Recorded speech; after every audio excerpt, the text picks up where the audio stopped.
Hello friends, કેમ છો? જય શ્રી કૃષ્ણ, જય અંબે. જુઓ, હું બનાવું છું રાગીની મેથી મસાલાની પૂરી.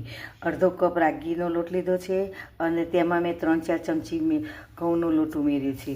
આ બે લોટ મિક્સ કરીને હું રાગીની પૂરી બનાવું છું. લીલી મેથી નાખી છે, 1 ચમચી હળદર નાખો,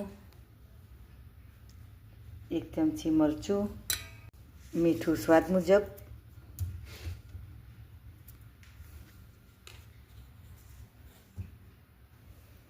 અડધી નાની ચમચી અજમો, 1 ચમચી તલ,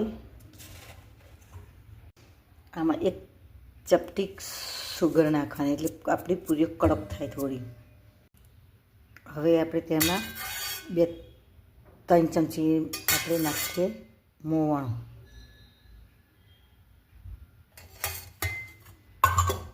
જો ફ્રેન્ડ્સ, આપણો આ લોટ બંધાઈ ગયો છે. આવો લોટ આપણો બાંધવાનો. જો નહીં કાઠો નહીં ઢીલો, પરોઠા કરતાં સેટ થોડોક કાઠો લોટ બાંધવાનો. આપણે આ બધા નાના નાના ગુલ્લા કરી દીધા. હવે આપણે આ પૂરીઓ વણવાનું ચાલુ કરીએ. જો આપણી આ પૂરીઓ વણી ગઈ છે. હવે આ તરવા મૂકી દઈએ.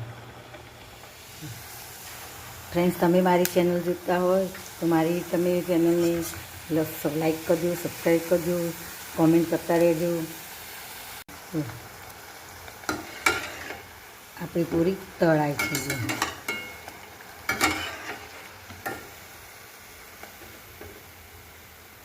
જો ફ્રેન્ડ્સ, આટલી 1 કપ લોટ, 1.5 કપ લોટમાંથી આટલી આપણી પૂરીઓ થઈ ગઈ. કેટલી મસ્ત પૂરીઓ થઈ છે ને, નાની કેટલી મસ્ત. જુઓ, અને આ આપણી પૂરીઓ તમને દેખાવથી નહીં ગમે, પણ આ પૂરીઓ આપણી કેલ્શિયમથી પૂરી ભરપૂર છે.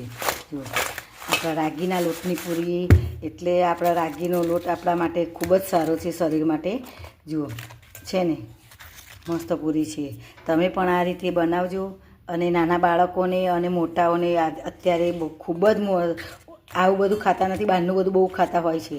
તો તમે આ રીતે પૂરી બનાવી અને તમે ખવડાવશો તો બાળકોને પણ ભાવશે અને મોટા વડીલોને પણ ભાવશે. બધાને ભાવે તેવી પૂરી છે. બહુ મસ્ત છે પૂરી.